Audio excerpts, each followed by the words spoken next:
તો રાજકોટ જિલ્લાના ધોરાજી શહેરના શાકભાજી માર્કેટ સામે આવેલી પ્રાથમિક કન્યા શાળા નંબર 5ના નવા બિલ્ડિંગનું નિર્માણ કામ ગોકળ ગાયની ગતિએ ચાલી રહ્યું છે। આ શાળામાં 300થી વધુ બાળાઓ અભ્યાસ કરે છે, પરંતુ 2 વર્ષથી ચાલતું આ નિર્માણ કાર્ય હજુ પણ પૂર્ણ થયું નથી, જેના કારણે બાળાઓને શાળા નંબર 3માં ભાઈઓ સાથે અભ્યાસ કરવો પડી રહ્યો છે। ધોરાજીની પ્રાથમિક કન્યા શાળા નંબર 5નું જૂનું બિલ્ડિંગ ખડખડધજ હાલતમાં હોવાથી તેને તોડી પાડવામાં આવ્યું હતું। ત્યારબાદ 2 વર્ષથી નવા અને આધુનિક બિલ્ડિંગનું નિર્માણ શરૂ કરવામાં આવ્યું, પરંતુ છેલ્લા 6 મહિનામાં આ કામમાં કોઈ નોંધપાત્ર પ્રગતિ થઈ નથી। હાલ ઉનાળુ વેકેશન પૂર્ણ થવાની આરે છે, પરંતુ બિલ્ડિંગ હજુ તૈયાર નથી। પરિણામે 300થી વધુ બાળાઓને શાળા નંબર 3માં ભાઈઓની શાળાઓમાં અભ્યાસ કરવો પડશે, જ્યાં સેનેટરી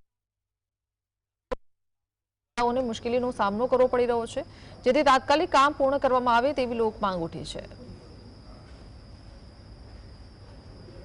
દીકરીઓ આ શાળાની અંદર અભ્યાસ કરતી હતી અને હાલ પણ 300 થી પણ વધારે દીકરીઓ અભ્યાસ કરે છે અને આ શાળાનું 2 વર્ષ પહેલા કામ શરૂ થયેલ છે। સમય અવધિ પૂર્ણ થયેલ હોવા છતાં હજુ સુધી કામ કોન્ટ્રાક્ટર દ્વારા પૂર્ણ કરવામાં આવેલ નથી। અભ્યાસ કરતી આજ જૂની બિલ્ડિંગ 2 વર્ષથી પાડી નાખવામાં આવી છે। નવી બિલ્ડિંગનો કામ બંધ થઈ ગયો છે। જૂના સત્રના અંદરમાં બહુ તકલીફ થતી હતી ભણતરના અંદરમાં। હવે નવું 8 દિવસનો વેકેશન ગયો છે। 8 દિવસ પૂરો થતા પછી છોકરાઓ સાથે ભણવાના અંદરમાં બહુ તકલીફ થશે, એટલે નવું બાંધકામ જે બંધ થઈ ગયું છે એનો જલ્દથી જલ્દ સરકારને મારે નમ્ર અપીલ છે કે ચાલુ થઈ જાય।